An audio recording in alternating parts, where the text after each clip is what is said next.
আমাৰ 7 তাৰিখ জুনৰ 8 তাৰিখে আমি এটা স্কলাৰশ্বিপ প্ৰগ্ৰাম এটা আমি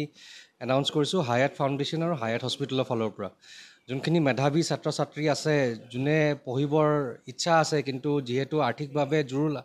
তেওঁলোকে মানে হায়াৰ ষ্টাডিজৰ কাৰণে যাব নোৱাৰে তেনেকুৱা ছাত্ৰ ছাত্ৰীক আমি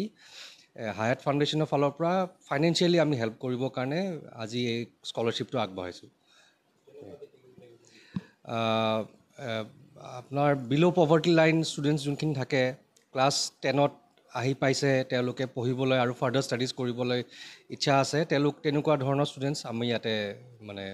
ইনকৰ্পৰেট কৰিম বছৰে আমি এতিয়া 20টা টোটেল এতিয়া 20টা আমি মানে ইন্ট্ৰডিউচ কৰিছোঁ আৰু এজ পাৰ নিড যেনেকৈ বাঢ়ি গৈ থাকিব তেনেকৈ আমি নতুন ডিচিজন লৈ পেলাই আকৌ বঢ়াব পাৰোঁ আজি পবিত্ৰ দিনত আমি হায়াত হস্পিটেলৰ হায়াত ফাউণ্ডেশ্যনৰ পৰা আৰ্থিকভাৱে যি অনাগ্ৰসৰ ছাত্ৰ ছাত্ৰীসকল আছে আৰু যিসকল শৈক্ষিকভাৱে তেওঁলোকে উজ্জ্বল প্ৰতিভা আছে তেওঁলোকৰ ফাৰ্ডাৰ ষ্টাডিজৰ কাৰণে আমি যিখিনি দৰকাৰ সেইখিনি সাহাৰ্য দিয়াৰ এটা আমি স্কিম আৰম্ভ কৰিছোঁ আজিৰ পৰা সেই স্কিমত আপোনাৰ নৱমমান শ্ৰেণীৰ পৰা দশমমান শ্ৰেণী একাদশ দ্বাদশ স্নাতকোত্তৰ তাৰপিছত কাৰিকৰী পাঠ্যক্ৰম যিখিনি আছে ইঞ্জিনিয়াৰিং মেডিকেল গোটেইখিনিৰ কাৰণে সাহাৰ্য দিয়া হ'ব তেওঁলোকক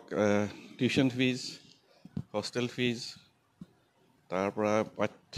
পাঠ্যদানৰ কাৰণে যিখিনি পাঠ্যপুথি বা সঁজুলি কিবা যদি লাগে সেইখিনি দিয়া হ'ব প্লাছ তেওঁলোকৰ যদি কিবা অনলাইন ট্ৰেইনিং বা অনলাইন কিবা তেওঁলোকে ল'বলৈ ইচ্ছা কৰে সেইখিনিভাৱে আমি আৰ্থিকভাৱে সাহাৰ্য তেওঁলোকক দিয়াৰ ব্যৱস্থা কৰিম ইয়াত